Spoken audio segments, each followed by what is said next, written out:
Seni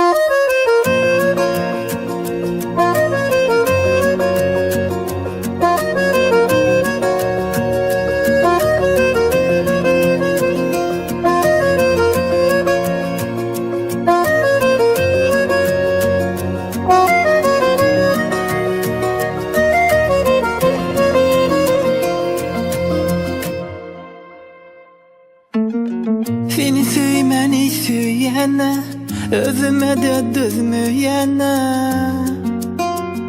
Seni menin baktım, yürücüğüm ezil yere. Sana hoş geldin diyere gel. Qalay seni şöyle bir süyene, süygime söz tapmayana yar. Menin baktım diyen, ellerin uzat elime, adımlap bağat yolunu gel. Baktım, hoş geldin menin kalbıma, hoş geldin menin yüreğime yarım, hoş geldin menin ömrüme. Hoş gördüm bağıtlı günümde, hoş geldin menin kalbıma, hoş geldin menin yüreğime yarım, hoş geldin menin ömrüme. Hoş gördüm bağıtlı günümde.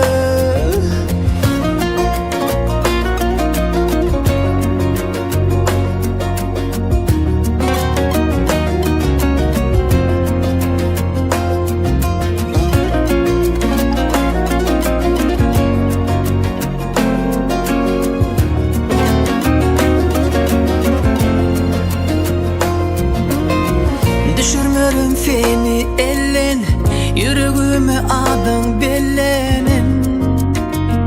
Senin adın yazılın, akça yüzü kaşın kara, ol yüzünde mehir bara.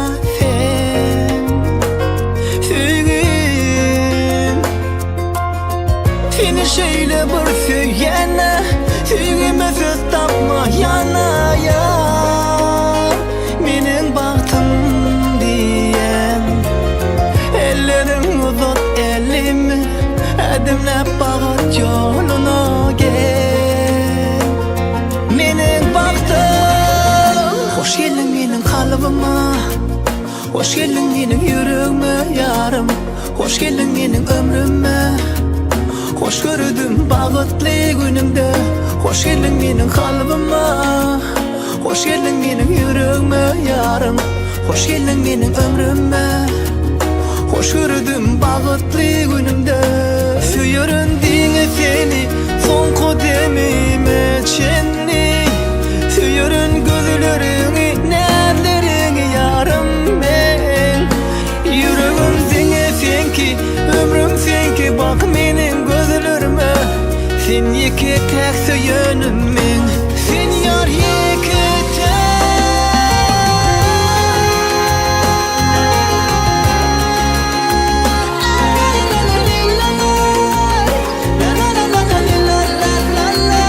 Hoş geldin menin kalbıma, hoş geldin menin yüreğime yarım, hoş geldin menin ömrüme. Hoş gördüm bağıtlı günümde, hoş geldin menin kalbıma, hoş geldin menin yüreğime yarım, hoş geldin menin ömrüme. Hoş gördüm bağıtlı günümde, hoş geldin menin kalbıma.